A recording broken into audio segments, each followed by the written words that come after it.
বেরিয়ে এসো। কেন? তুমি আমার সঙ্গে বাইকে করে যাবে। বাবা জানতে পারলে ঝামেলা হয়ে যাবে। আরে এখানে মামা কোথা থেকে আসবে? আর মামা কি এখানে দেখবে নাকি আমরা একসাথে যাচ্ছি? তুমি আসো তো।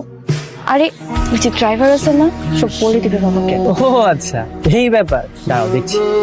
মামা এই টাকাটা আপনি রাখেন, মামা যেন ভুলেও জানতে না পারে যে আমরা দুজন বাইকে করে যাচ্ছি। ঠিক আছে, এবার বেরিয়ে আসো।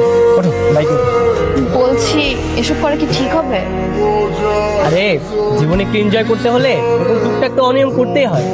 দেখবে অনেক এনজয় করবে। মা, বাবা, আসো ভিতরে আসো।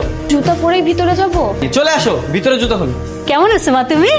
আসসালামু আলাইকুম ফুপু। ওয়ালাইকুম আসসালাম। কত বড় হয়ে গেছে মেয়েটা। দেখ মিলন, তুই এই রেটে ভেজাল করবি না। আমি ওই বোর্ডে রেড কভার দিয়েছি, আমি 6 পেয়েছি, আমার 19। কে বলেছে রেড কভার আপনি দিয়েছেন? বাবা দেখো কে এসেছে। আসসালামু আলাইকুম ফুপা, ভালো আছেন? ওয়ালাইকুম সালাম মা, ভালো আছি। তুমি কখন আসছো? এই তো একটু আগে আসলাম ফুপা। তোমার বাবা ভালো আছে? হ্যাঁ আলহামদুলিল্লাহ ভালো আছে। আসো আসো, বসে যাও খেলতে। না না আমি খেলবো না। নাও মা, শরবতটা খেয়ে নাও। ফুফু বাসায় সবাই তো চিৎকার চেঁচামেচি করে, কেউ নিষেধ করে না? আরে বাবা কে নিষেধ করবে? হ্যাঁ, এ বাসায় তোমার বাবার মতো কোনো মানুষ নেই, বুঝতে পারলে?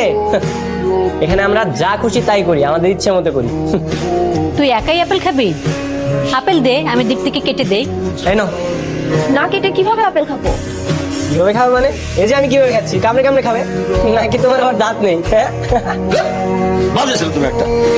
আমার সাথে এই ব্যাপারে কথা বলবো না তুমি।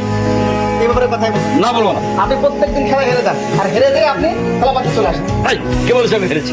তুমি চিটারি করো, সেটা মানবো নাকি? কে স্টাডি করেন? আপনি হেরে গেলে তো আপনি নিজে বলেন যাবে আমি স্টাডি করছি। চুপ থাকো। আচ্ছা যাই, কি হয়েছেটা কি তোমাদের? আরে আম্মু প্রতিদিন যা হয় তাই হয়। বাবা হেরে গিয়েছে আর খেলা থেকে উঠে। ঠিক বলেছিস। বাবা আপেল খাবে?